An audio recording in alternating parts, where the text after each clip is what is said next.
I want to introduce you to my friend Eden Atwood. She's an amazing community member here in Missoula, Montana, but working worldwide through what is called the Interface Project. Hi, Lindsey.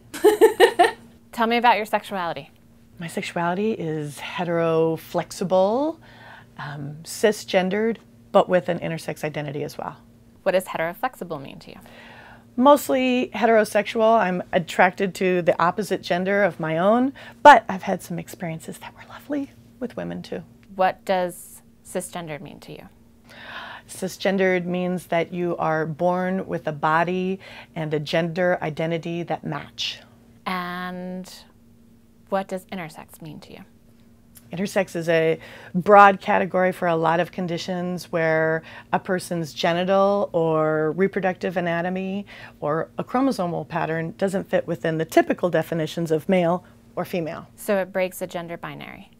Absolutely. What's never been told but has always been the truth and will always be the truth is that there's all kinds of different chromosomal patterns. There's XXY, there are XY females, which is what I am. So I was born with pretty typically female, external-looking genitals, but I had testes inside my body. 1 in 2,000 kids is born with genitals that you can't tell right at birth if the child is male or female.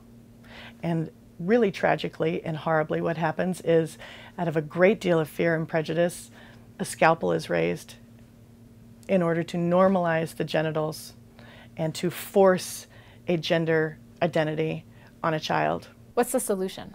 Bodily autonomy, self-determination, those are the big things. Everybody should have it. Everybody, everybody. Love your child and be brave and open your mind. Choose a gender, choose a name, choose a gender. Know that you might be wrong. And that's true for any kid, whether they have ambiguous genitals or not. You could be wrong. We know that's true because of the trans community. And then let that child get to decide what they want to do with their body and their genitals. If you had to define intersex in a sentence, could you do it? No, can't. I couldn't either, and I'm intersex. Because I don't want to use what it's not in the definition. I don't want to talk about the binary to explain intersexuality. So we're talking about a biological, chromosomal, genetic, reproductive between male and female. Yes. Because inter is referring to between, not inside. So intercourse is not for inter people, inside. Not it's between. A lot of very smart people have tried to work on this definition. It's very difficult. Intersex people and intersex allies. I would like to know what your thoughts are on LGBTIQQAA2. I don't know. I think it's all kind of.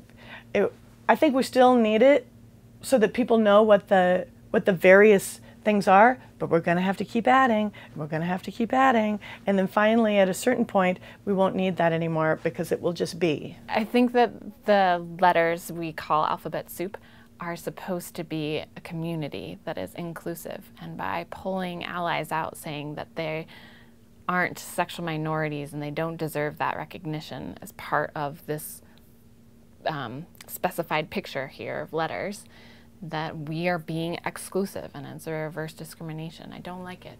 I agree with you. I think us and them mentality never pushes anything forward. That always just creates more division.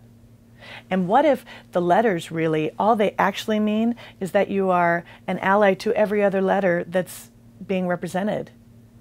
Because the L's are allies to the G's, and the G's to the T's, and the T's to the 2's, and the 2's to the A's. And what if its bigger definition means that your thinking is that you're inclusive for everybody? So in the alphabet soup, which letters do you grab for yourself? The spoon. The whole spoon. You're everything. You're Shaka Khan. You're every woman. It's too bad. Wouldn't it be nice if we could sing that song? But it's copywritten. Okay, I have utensils for our soup. Which one? I'm gonna go with a fork. Ready? Alphabet soup with a fork.